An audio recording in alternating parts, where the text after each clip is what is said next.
Good evening. It is Monday, the 14th of April, 2025. It is 8:30 p.m. UK time. This is part of my journey, show 54. It still blows my mind that I'm on show 54 of this series because it doesn't feel that long ago that we did part 45, where we celebrated all the amazing shows before that and had an interview with Sam Tweaks. But here we are, show 54.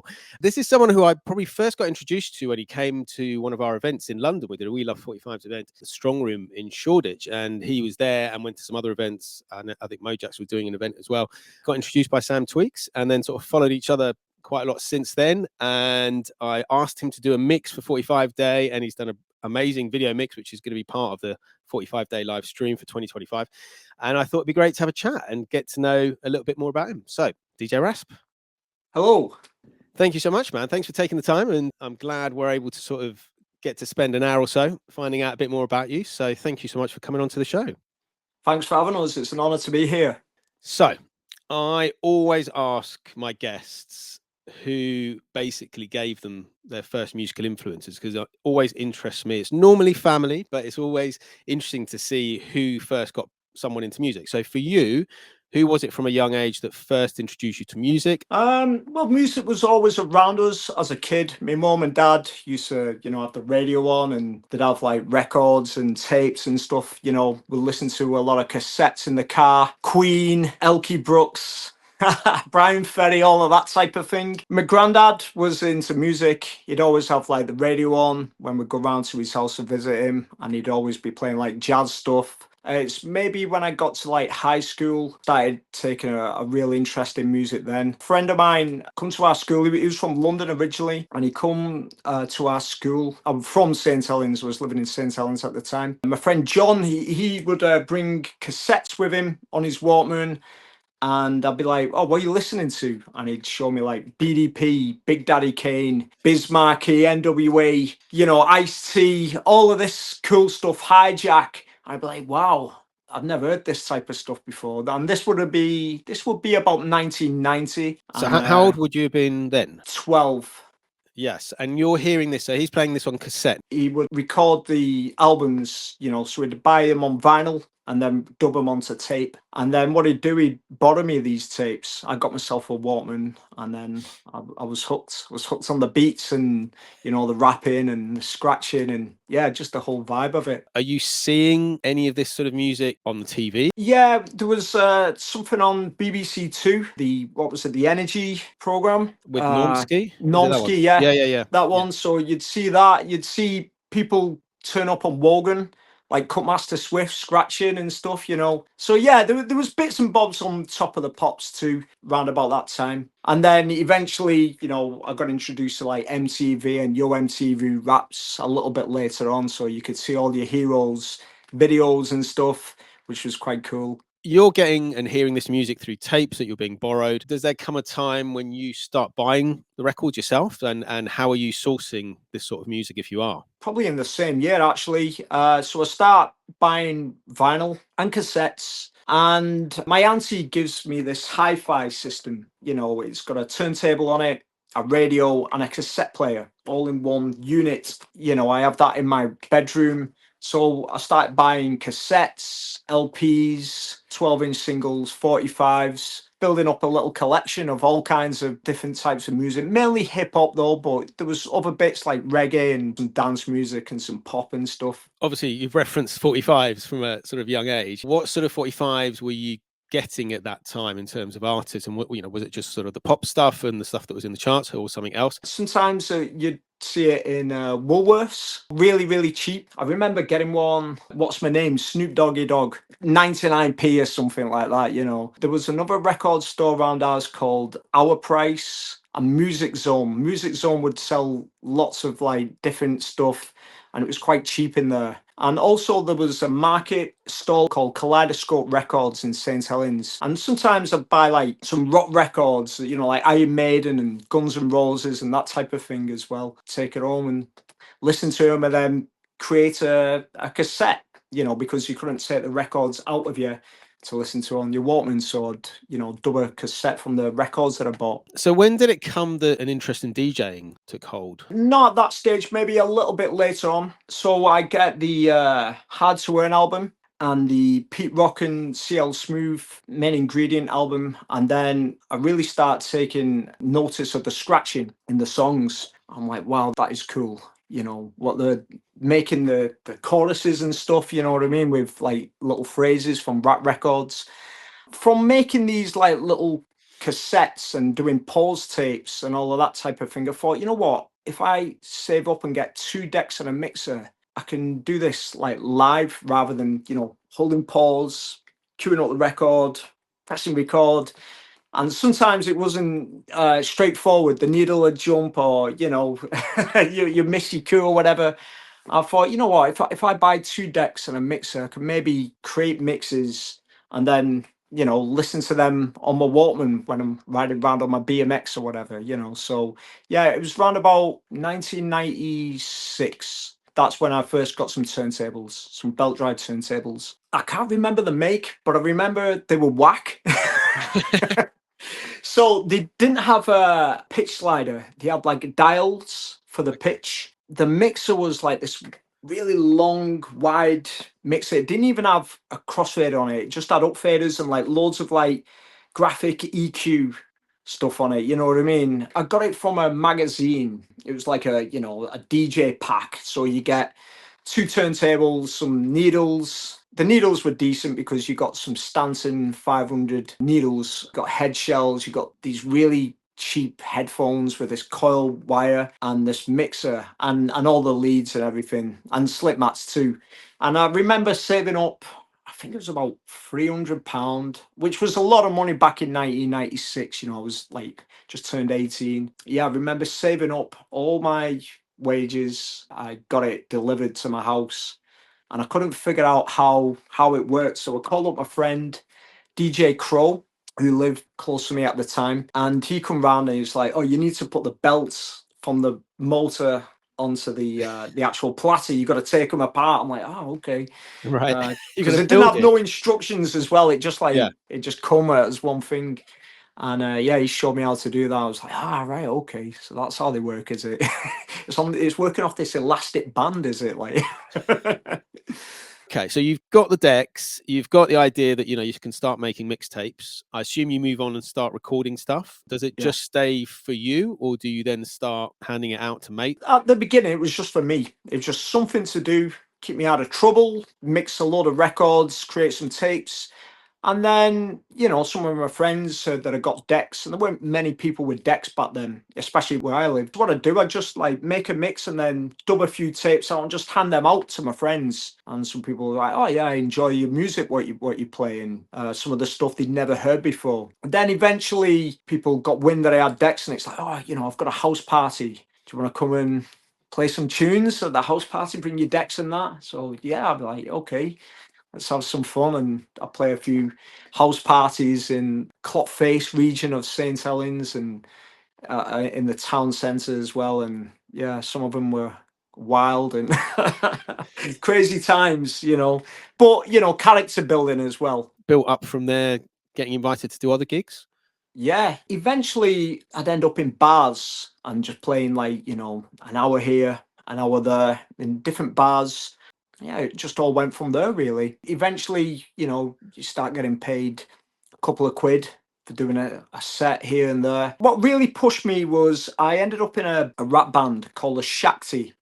And I met these lads and they were from like Liverpool. I was from St Helens, so it's like where I'm from is like in between Liverpool and Manchester. Yeah, I started hanging out with these guys and doing lots of gigs with them as the DJ. I would get loads of opportunities from that. You know, we'd do gigs and then there'd be opportunities to actually DJ before we do our show and then after, and you know, sometimes in between other acts as well, you know what I mean? So yeah. And also my friend DJ Crow, he hooked me up with a few gigs. He moved to Birmingham. He got me involved with some gigs in his area. He was like studying at the Aston University, and there was, you know, a few opportunities to go and play out there. And yeah, there was a few opportunities to play around Liverpool and St Helens and Warrington and Manchester as well. Yeah, it was a good time. Lucky to be around all of them people. And then a little bit later, I started like digging deep and getting into like the funk and soul, where the breaks are from and that kind of thing. And then incorporating, the breaks and funk and soul into my hip hop sets too. And this is all still vinyl at this stage? Yeah, all vinyl, all vinyl. This is like between 96 and 98, 99. So the Okay. first couple of years of doing it, really. And how did it sort of progress from there? Did the gigs sort of get bigger, and are you sort of focusing more on scratching, or how does it work? Yeah, around about 1998, I really got into the turntablist side. Like, I was always into the turntablist side, like, just experimenting with scratching to put on my mixes. But 1998 was the year when I first started battling. So the first battle I did was in Birmingham at the university with my friend Crow. We both entered, this. It wasn't like a major battle, but it was like, there were some good prizes, and it was like a, like a regional battle, and we both entered that, and I got the bug for it. And then that following couple of months, I ended up applying to do the DMC, which was in Manchester Boardwalk. I'm a bit young, a bit wet behind the ears, not know what what was expected of me. I'd seen the videos, I'd seen Cash Money and Rock Raider and Qbert and Cutmaster Swift on the videos. I'm like, I want to do that, In reality, I did it, and it's like, wow, this is a harsh environment. But it's fun at the same time, Yeah. and it's really, really character building. And yeah, and then my focus then was, okay, I'll do parties, I'll do gigs, I'll do stuff with a band and rappers and that, and I'm going to focus on this, turntablist thing as well. So that was your first taste of the DMCs. Did you then sort of carry on with that, and then did you go back and enter again? Oh yeah, I entered every year, up until 2017. I did it every single year from 1998, and yeah, I didn't have a break. I did it full on till 2017, and I progressed, every year. It took me a good few years to really develop my style and understand how it works and how the battle scene works and all of that, and how to present yourself and how to create sets. And this was all vinyl, especially in the early days. Well, right up until 2011, you could only use real records. So yeah, it was a fun journey. Did you notice a big change in the switch? Because did you end up going digital as well? Did that change how you presented sets, how you scratched? Did it open up more possibilities? Yeah, it did open up more possibilities, and it was exciting at first. The rule where you could use Serato come about 2011. So up until that point, I was just using records.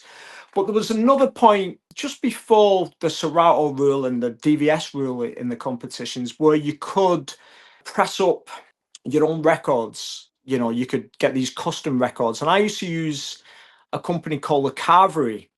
Big up Frank Merritt, who was a really helpful guy who run that pressing plant. And he used to, have conversations with me on the phone. I'd send off my files, and he'd have conversations on the phone with me. And he's like, oh, you need to, like, master it like this, or, you got to space it like this. So he really helped me, and he would do really, really good pressings for me, and get them to me, very quick, in time for the competition and in time for me to practice on them just before the competition. So yeah, there was that era as well. So I've used like real records, original records. I've made my custom records, and I do that for a good few years. And then 2011, you could use Serato, all real records. But in the battle for supremacy, which is like a head-to-head tournament style battle, you could only use real vinyl in that competition. That went on until 2014. So I was entering both the classic 6 minutes showcase style battle and the head-to-head battle. So I'd do the Serato stuff in the 6 minutes and the real vinyl in the head-to-head battle. And it was good to have the best of both worlds, really, to compete on vinyl and on DVS. And I guess, like you say, it's making you create different sets, because you know, the things that you can do with Serato that you can't necessarily always do with vinyl, isn't there? Yeah, that's right. You can use cue points plus the needle. If you put it in like relative mode, it ain't gonna skip. You know, there's them type of things, but I don't know, it sounds different and it doesn't have the charm of like changing your records and putting the needle on the stick of the groove and doing them type of things and hearing that cue burn when you're backspinning and scratching certain samples that you've been practicing with. I don't know, it kind of lost its charm a little bit. But there was other cool stuff that you couldn't do, like you said, you know, with using the technology and using like the cue points or the loops, that type of thing, and you know, using whatever sound you wanted, you know, or sample you wanted. You could sample straight from the TV, or you could sample your voice. Yeah, you could do all kinds of cool stuff with the DVS. But I like them limitations on using vinyl because it forces you to be more creative, you know, Yeah. using just records. It's like, okay, you've got these records, these are the sounds that's on the records. What are you going to do with them? You know, how are you going to flip them? How are you going to like change them or do like a remix or switch up the style or whatever? So that sort of brought us, you said, till about 2017 when you sort of stopped entering the DMC. So what are you doing perhaps from that stage? And then we'll get to obviously the pandemic, sort of March 2020. But what are you doing between the end of your DMC entries and the pandemic? 2017 was a good year for me. I won the UK DMC and I won the UK IDA. I thought, right, I'll go out on a high here. I got to the World Finals. I did well in both World Finals, better in the IDA World Finals. And I thought, okay, I'll leave battling alone for a while. I was doing lots of things. I was doing a lot of gigs. I was teaching DJing. I got into booking DJs. I started my own little agency a little bit later down the line. And I just had my fingers in loads of pies, you know. And then, you know, 2020 come and the world changed. Yeah, because I guess from, you know, pretty much everything you're discussing is events that are happening in the real world, and Yeah. come the pandemic, you know, none of those events could happen. Was that at that stage, was that your main income? Or so okay, so it's not like you've even got a job to sort of perhaps fall back on, really. So how did that hit you? Oh, it wasn't easy, if I'm honest with you. It was a weird time. Um Yeah, so I was booking DJs, DJing in bars and stuff, and teaching. So everything I was doing was DJ related, or you know, I deal with human beings. You know what I mean? And 2020 come, you know, they said it's for a few days. Then they said, you know, just to flatten the curve, we're gonna shut everything down for 2 weeks, and then that was it. You know, after the 2 weeks, nothing was opening. I'm like, ah, okay, I'm running out of money here. I've got responsibilities. I've got rent to pay. Yeah, luckily I had some equipment to sell. So I was selling some equipment, and a very supportive family as well that helped me out. I tried to get a job, you know, just a regular job working in Aldi and Tesco's and that type of thing. But everyone else had that same idea. So it was really hard to get, you know, a regular job or working in the warehouses, because I used to do that back in the days, you know, working the factories and warehouses and that. But they were just like swamped with applications because everyone else was in the same boat. Financially, it was really tough. I'm not going to lie, it was really tough. It wasn't a good time for me mentally. There was a lot going on in my life, and yeah, it was hard to wrap my head around. You know, this this is it now for the foreseeable. No one knows when things are going to open. It don't look like anything's going to open for a long time. So what am I going to do? So in order to combat that, I, you know, would always be creating stuff, creating mixes. I got a bit more into my production because I've been on and off with the production over the last few years. I got into streaming on TikTok. Okay. TikTok started How taking was off. that? Yeah, streaming on TikTok. Yeah, that was okay actually, because I used to stream on Instagram and Facebook around about 2016, and it was okay to do it. But when the pandemic come, they moved the goalposts, and then if you streamed on Instagram and Facebook, you just like get taken down if you was playing anything popular or whatever. Your stream would just get shut down Yeah. basically. So TikTok runs a bit differently from Instagram and Facebook, and yeah, you could get away with streaming more on TikTok. So yeah, I just got into doing that. I did a few things on Twitch for other DJs. They showed me how to do it, but I missed the Twitch bandwagon really. I didn't really start. I should have got a following then and really pushed it, but it was a lot of hassle setting up the OBS, and it just wasn't that user friendly. You know what I mean? And the space that I live in, it wasn't easy to do. You couldn't just do it on a phone at the time, which I found a lot easier doing it with TikTok, because you could just plug in your phone, get one of them iRigs, plug it straight from your mixer, get a live, a nice live feed from that, and it'd sound nice and clean. And I had a different audience on TikTok as well, and it wasn't necessarily I'm just DJing to DJs. I'm DJing to different people, you know what I mean? So yeah, it's good, and I still do it to this day. I still stream regular on TikTok, and yeah, I have a decent community, and yeah, it's a lot of fun. Tell me about that then, because that's one of the biggest things here on Twitch. Obviously, I think different people found different platforms. I think a lot of us started Facebook, Instagram, and then obviously some of us went Twitch, some went Mixcloud, like you're saying, TikTok. Now, I didn't fully appreciate there was this big, potentially this other scene on TikTok, but each of the platforms has a different community, doesn't it? And it's amazing that you are able to build communities on different platforms, but you've got to address them, and they're not necessarily looking at everything you're doing. So what sort of stuff are you doing on TikTok? Is it scratch sets? Is it funk and sample sets? What are you doing on there? A bit of everything. So some turntable sets, regular DJ sets. I do vinyl sets. I even do like little request spots and that type of thing. Sometimes I'll just do a mix, and when I finish the mix, I just like talk to the audience and engage with them. Sometimes I'll do like little tutorials, and I never plan on it. That's a good thing. I just do it as and when. My life is a bit random sometimes. To say I could do it every Tuesday night at 9 o'clock, my life doesn't work that way for me. Yeah. So yeah, it's good. There's a decent community that I built up on there. Sometimes the views are low, sometimes the high. Nothing above.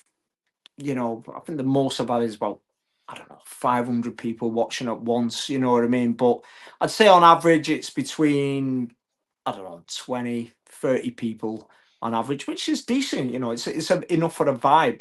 Well, I think it is, isn't it? And numbers are one thing that people sort of sometimes used to worry about. But like you say, it's having quality over quantity, isn't it? If you've got 20 people who are into what you're doing, supportive, know each other, can have a chat, I mean, like at the moment, we got like 14 in at the moment, but everyone's friends with each other and they all interact, and hopefully, we are all friends. But any time that anyone spends on your channel is like a privilege, isn't it? Yeah. Because there's so much else going on. The fact that you can get to like 500 people watching out of all this other stuff that's going on in the internet and real life is still pretty impressive in this day and age. Oh, it is. It is like, getting 500 people. That doesn't happen all the time. It's happening. Let me say that. But it has happened a few times, and I've been surprised. I'm like, oh, right. How come it's not like, I don't know how the algorithm works, but yeah, the odd time I've had like, 400, 500 people, I've been like, wow, I feel like a superstar right now, Yeah. But yeah, no, it's good. And the thing is, in this day and age, people's attention span is zero, and if you can engage with these people and, you know, they stick around and watch what you're doing. That is a massive privilege, you It know. is. And It's really speaking of good. which, we have Claire7326 says great community on Rasp's TikTok. So there Big you up go. Claire. She's a regular. Yeah, we have a really nice community, and we talk about music. We talk about other things as well. I like all this nerdy stuff, as you can see. Yeah. So we talk about all that. Talk about old movies, and we just have a laugh. Really, the odd time you might get the odd troll, but they just get dealt with, and you know what I mean. But you get that. Sometimes it can be funny having a troll and harassing you or giving you, some heckling or whatever. Sometimes that can add to the entertainment. But yeah, mostly it's a really, really nice community. Everyone's like-minded, that tunes in, and sometimes new people tune in. Well, new people tune in all the time, and sometimes they stick Yeah. around. And the good thing is, I can open it up so I can get other people. I've only recently started doing this, so I can get people to join in the conversation, like live, like we are doing now. So a little box will come Okay. up, and So you they can can do that on start talking TikTok. and So stuff. invite them sort of on. Yeah. Okay. Because Yeah. it's one thing that Twitch has sort of offered. There's this thing called Stream Together, and I've been able to go onto other people's streams, but I've had difficulty getting people onto my stream. That's why I use Streamlabs, which is what we're doing today. But Okay. that's interesting to know. But I think you've got to get to, is it 1,000 followers on TikTok to then be able to Yes. live stream? Yes. So You that's the need first 1,000 hurdle. followers. Yeah. Yeah. Yeah. If you don't have 1,000 followers, you can't stream. And I think if you have, I think 10,000 followers, you get extra benefits. And I think the next one is 50,000 followers. And then after that, yeah, you get like extra benefits the more followers you have. I don't like all this numbers game, but I suppose that's just the way it is with this social media. And I think it's just anywhere that you can build, like you say, community. And we talk about it on the site. It's a safe space, isn't it?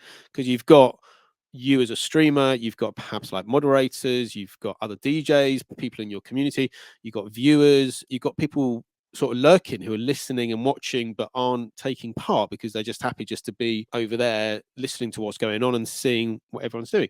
So we're just creating safe spaces, and that's why it's a great community that vibe back, like you say. Yeah, sometimes you get people who tune in, they're at work. Sometimes they work nights, they're doing the night shift or whatever. And yeah, they'll just tune in and chime in every now and again on the comments. Yeah, it's nice. It's a nice community. So that sort of got you through the sort of middle of the pandemic. How did it come about when things started opening up again? Did you manage to get back into gigs, or did you have to sort of start from scratch again? I got into gigs. Some of it was like starting from scratch. There was like the odd. Well, I'll say this: in part of the pandemic, there was the odd opportunity where there was like a little rave going on that wasn't supposed to be happening. So I'd get involved with some of them. No one was getting paid, but it was just good to do a nice Party little again. rave, a little party, where we're Yeah. not supposed to be doing parties. We feel like naughty boys and girls just playing music and, all dancing and having fun. And then you feel about it bad now, and then obviously then turned out that all the politicians and all of them were partying anyway, isn't it? That's the thing. Yeah, That's the well, ridiculousness of it. yeah, well, I must admit, with some of that COVID stuff, I didn't comply with a lot of it. I didn't agree with a lot of it. I'll be totally honest with you. There was a lot of pressure from society to follow a certain rule or whatever, and I don't know. It just didn't wash with me. It just didn't feel right. It felt a bit weird. I don't know. It felt weird that okay, everything got to shut down, but these big supermarkets are allowed to stay open. Or, does the magic plague not touch the supermarkets, but it touches the little businesses or the venues or whatever. Everyone got their own opinion about it, but me personally, I was like, I don't know, it just feels a bit weird. And then you hear about all these politicians having parties and the money and everything that got that got filtered and spent on certain things. I was like, oh. So, you know, when I got to do these little raves or whatever, I was like, yeah, why not? Let's have some fun. Yeah. And especially I after won't say like, where they was, you know, just in case. But yeah, it was a good opportunity. And you know, I play a lot of different types of music. So when I was doing a few of them, it was like drum and bass, jungle, that type of thing, you know what I mean? And yeah, we'd have a lot of fun doing it. amazing. Air Adam came in earlier on. Oh, big up Uh, there, Adam. Well, as Air Adam's here, let's talk about Manchester, because I went to Manchester and we did an event there. I don't know, maybe 3 years ago now. It Okay. rained and the event had to be cancelled. It was typical Oh no. Manchester nonsense. But I went with T2 Funk. We went to the Manchester chip shop, the hip hop Oh chip shop, yeah. Yeah. and obviously Air Adam's got some pictures there. But that's just shut down because I saw you were doing quite a lot of stuff there before that place shut down. So maybe tell us a little bit about that venue and how it's affected Oh, you, that sort of being shut. that venue was amazing. You know, really good food, really good people that run it. Big up Ozzy, that run it, who's super passionate about hip hop, real genuine nice guy. And he was open minded about having events. Like I used to run an event there called Slice and Dice. So what I'd do, I'd use the chip shop space to host a DJ battle, a scratch battle, and to do scratch and turntablist showcases. I did a good few events over the years. You know, I think it's when we come out of the pandemic, so around about 2022. So I'd do a, you know, event maybe twice a year there, and he was always open minded, always let us do our thing, and yeah, really welcome him. And it's such a shame it got shut down. The word is in Ancoats is like a bit of a posh area now. It never used to be. It used to be a bit ghetto back in the days, but now a bit of a posh area, and there's lots of people living there, and the rates are just sky high. I don't know. I don't know his full business, but I just don't think that they could Yeah. afford to keep it going, which was a shame because used to have another event in there called Working on It, and I played there once, and that was a great event where people would come. That was a monthly thing as well. People would come with the NPCs or the SPs, and you just play beats, and it was like a really good for the beat making community. I did a set there one time. I brought a lot of 45s, a Vestax turntable, Pioneer mixer, and a loop pedal. And I did like a beat making live looping set there, and it was really open minded and yeah, really nice vibe. But yeah, it's a shame that hip hop chip shop has gone. They'd always play good music, always get good DJs in there, and the food was amazing. Yeah. Like Yeah. if you like your The fish food and was good. chips, it was a banging place to go. Yeah, yeah. And the well, I never managed to get there for an event, but it wasn't the biggest place, was it? So, and I think it No, just everyone would end up outside, and it then becomes a bit more of a festivally sort of vibe, doesn't it? If people are sort of drinking and hanging out on the streets outside the venue, and it's amazing, isn't it? yeah, And from what Air Adam's saying as well, a couple of things. He's saying utility bills are a beast now. yeah. He says it costs a fortune to run a place like that. And I think he said, Especially in that part of the city in Ancoats, yeah, it and never used to be. Ancoats at one point was a no-go zone. yeah, I you guess, know, yeah, I guess that's what's happening to sort of UK cities, isn't it? They're just yeah. changing, and it happens to Oh all of yeah, them. the Manchester's changed a lot. I've been going to Manchester a long time. Like, I'm from St Helens originally, and now I live in Warrington. So I live closer to Manchester now. I work in Manchester a lot, and I've seen that city change so much over the years. Yeah, it really has changed a lot. A lot of skyscrapers, areas changing and shifting and all that. And yeah, it's a big city, but I've got a lot of love for Manchester. I have a lot of love for Liverpool as well. Liverpool's a cool city, but Liverpool's not changed nowhere near as much as Manchester. There's little parts that are evolving, but Manchester, if you go back to the mid 90s, before the bomb and all of that, and then you go there now, it's a totally different place. You've mentioned obviously 45s, taking them to one of these events. So tell me about why you love the format. Obviously picked them up from a young age, as you told us earlier, but why is it you still enjoy the format? They're just fun, aren't they? You know, they're easy to carry, very collectible as well. Yeah, they're a lot more satisfying to DJ with. They're harder to DJ with. They're a lot more fiddly. But when you nail a set with 45, the satisfaction level is, you know, it's up there. You know what I mean? It's yeah, I just have a lot of fun playing them. I must admit, I've got more 12s than 45s, and you know, I was buying 45s. I was mainly buying 12s when I was young, but you know, there was a few 45s that I get every now and again. I got back into the 45 thing around about 2017, that era, and then yeah, I just built up. What was it, or which DJs was it that got you back into it back then? I saw some stuff with Jazzy Jeff and DJ Scratch, DJ Newmark. I saw him do some stuff on 45. I'm like, yeah, I get it. You know, I get why you want to do that. They're easy to cart around and they're a lot of fun. I watched some of his sets. Who else? Mr. Thing. I seen him flipping 45s, and you know, Mr. Thing's a massive collector, as is all of them DJs. But you know, Mr. Thing got proper deep crates, hasn't he? And yeah, seeing what they was doing, I'm like, yeah, I get it. I get why people are getting into 45s again. You know, it just makes sense. You know, we're getting older. 12 inches, they're not the lightest of things, are they? I mean, also, do you think there's more? Obviously, I'm not a turntablist at all, but is there more for you? You said it's harder to DJ, but do you think it comes across more showman-like because people can see that it's a much smaller format?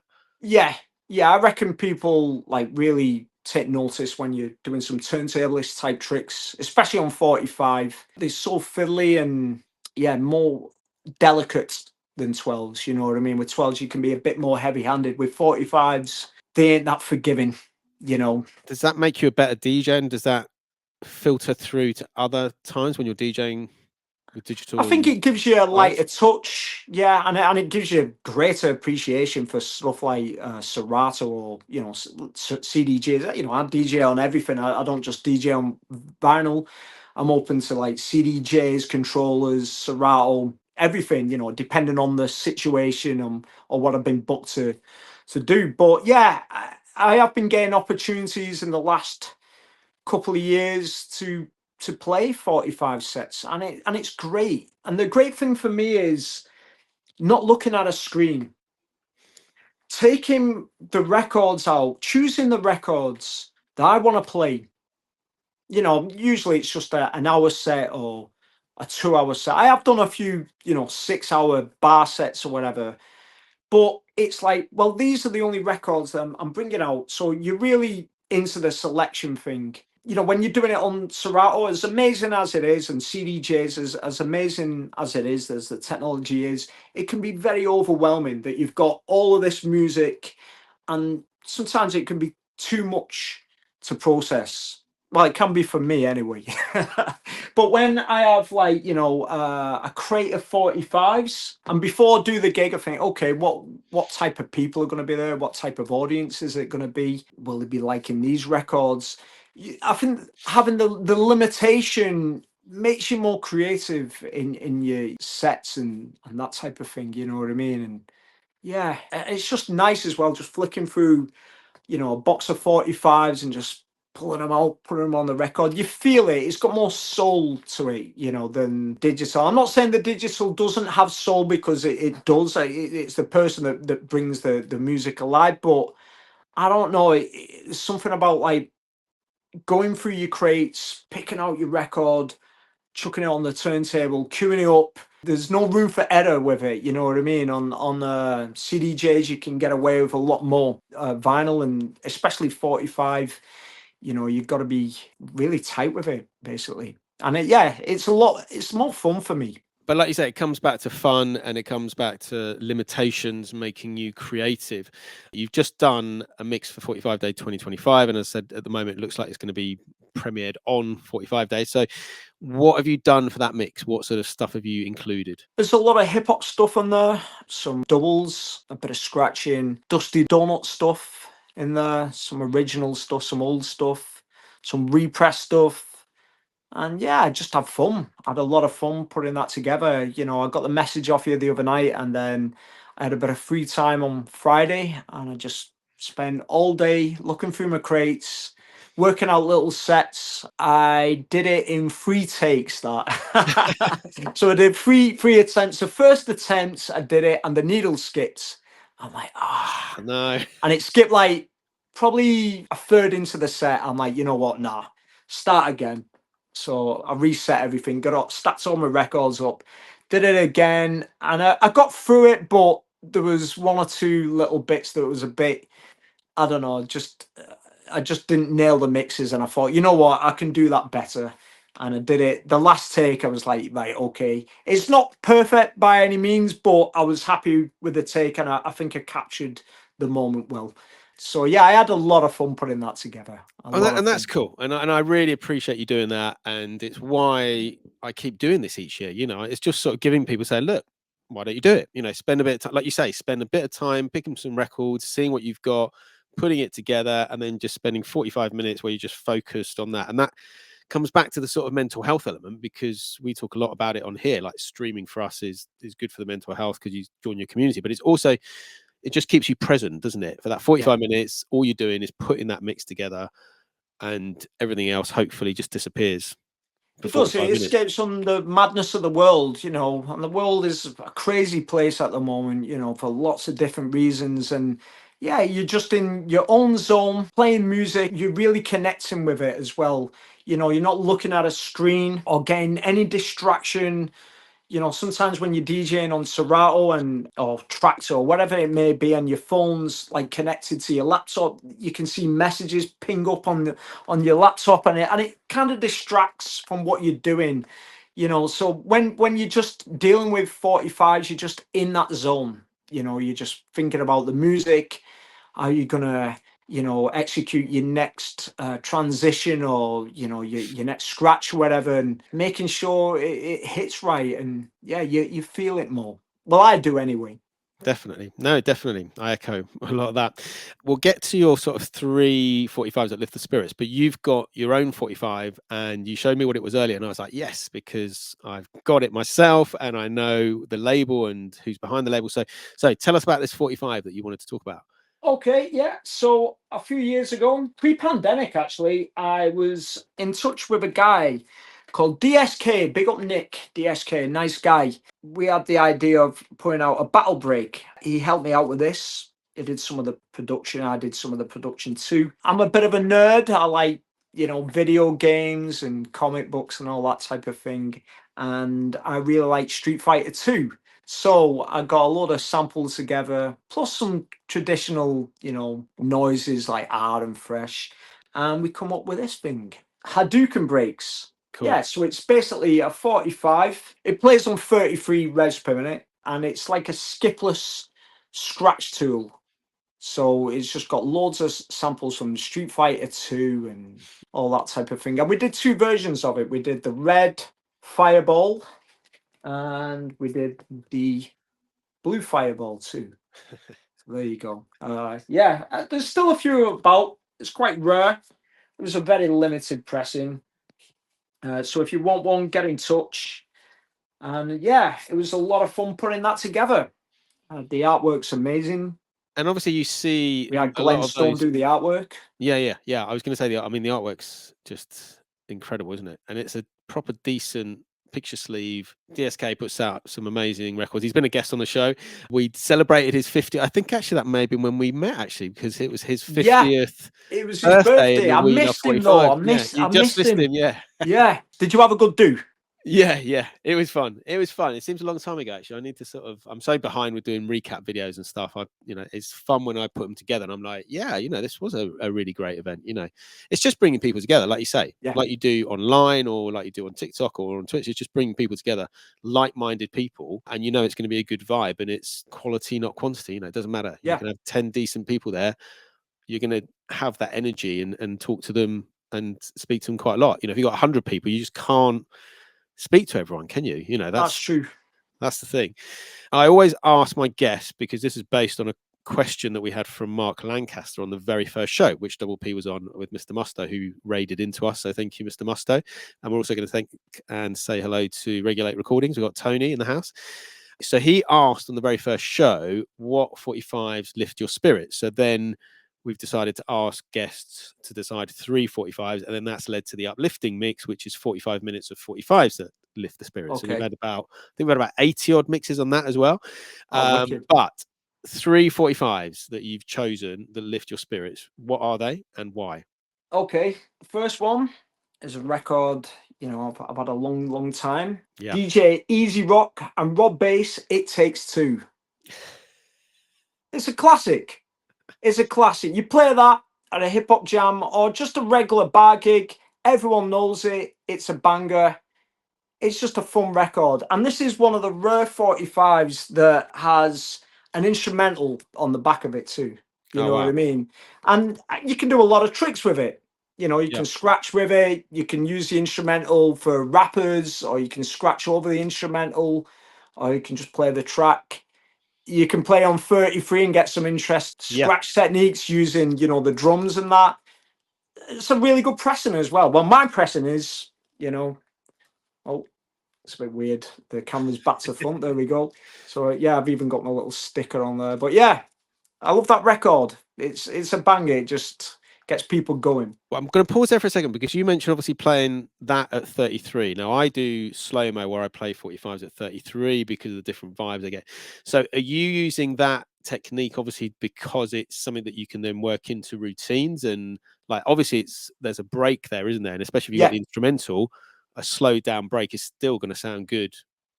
Yeah, just we're doing tricks with it, you know, chopping up the beats, like doing like beat drumming type of thing, percussive scratching. Yeah, you can get some really nice, interesting patterns by slowing it down to 33, you know, flipping it back to 45. Yeah, it's a fun record to play about with. So that was number one. What have you got for number two? Okay, another fun record that I really love. I picked this up a few years ago, actually. Record store day. The Mohawks, the Champ. You can do so much with this record. It's such a happy vibe, and yeah, you know, it's on the gold vinyl, and yeah, I just love playing about with this. I always have 2 copies. I think I've got about 6 copies of this, and I take this to every gig, and everyone knows it. It's fun, it's funky, and you can do so many tricks with it using doubles. You know, you can scratch with it, you can beat juggle with it, you can backspin it, you can mix it in with loads of things. You can use the you know, the beginning champ. You know, you can scratch and do all kinds of cool tricks with that. Yeah, it's just a fun record, and it's very uplifting, and it gets a party going. Crosses over to any.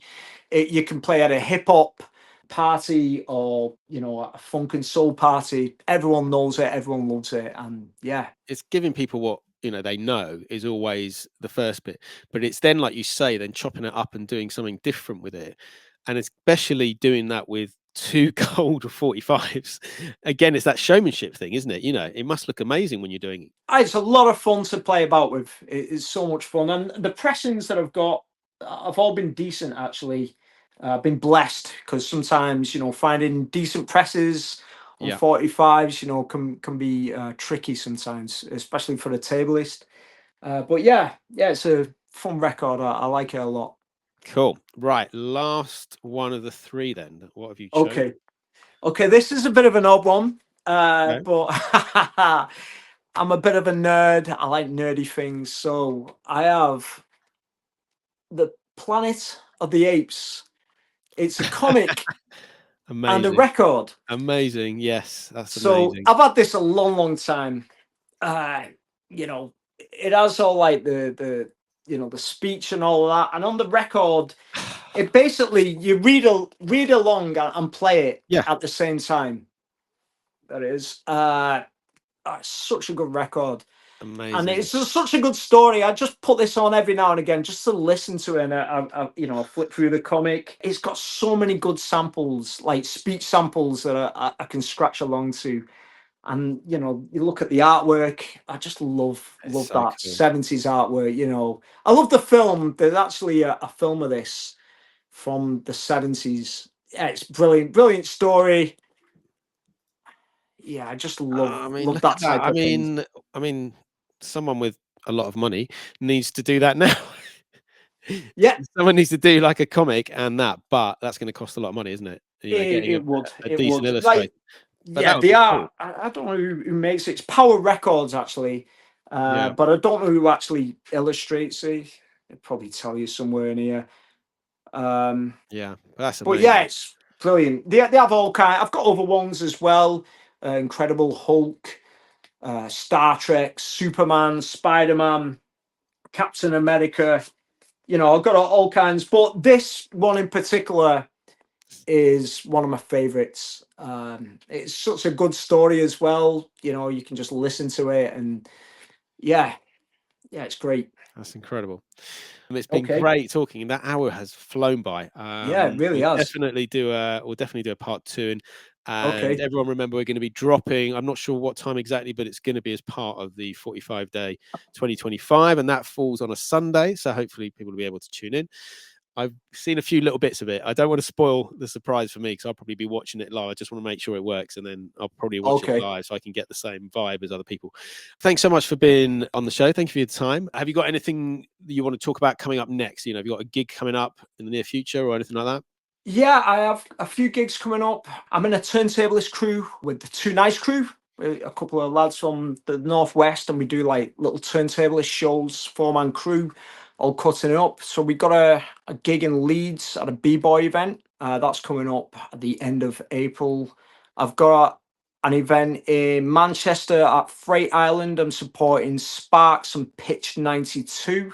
Nice. So that's going to be fun. And I have a vinyl set in Runcorn with my friend Tough Tim Twist. And I'm going to be doing some like 45 set, Awesome. scratching, mixing, having fun, party rocking. And that is, I can't remember the date, maybe the 9th of May. I could be wrong. But yeah, looking forward to that. And yeah, I Awesome. have a record coming out, hopefully, on Live from the Groove Yes. Records. My friend Al, who part runs that label, I've done some stuff with him before, and he asked me if I'd be up for putting some stuff out. It's a two-sided thing. On one side, it's like a turntablist track, all composed from scratching. The drums, the bass, the vocals, everything is composed from scratching. And on the other side is more like a cut and paste style track, with like sample heavy drum breaks, spoken word records, that type of thing. So yeah, that's coming out very That's soon. exciting. Yeah, definitely big up the Live from the Groove. Again, it's interesting the sort of connections. 'Cause obviously, Al English from up north. I know Yeah. sort of Dave and Cy and Trish and the people in the Get It Together crew down here, which is an interesting project they've got, isn't it? Because they've got the north and the south, and it's hip hop, and yeah, they're doing really good things. So It's great. It's a great thing that they're combining yeah. both sides of the country together, you know what I Yeah. mean? And they're putting out some really, really good stuff. Yeah. And again, it's bringing people together, isn't it? Bringing yeah, like-minded people together it's a in a great community. thing. Yeah. It's fantastic. Thank you so much for being on the show. Been an absolute pleasure. Thank you. It's been a lot of fun. Take it easy. Cheers.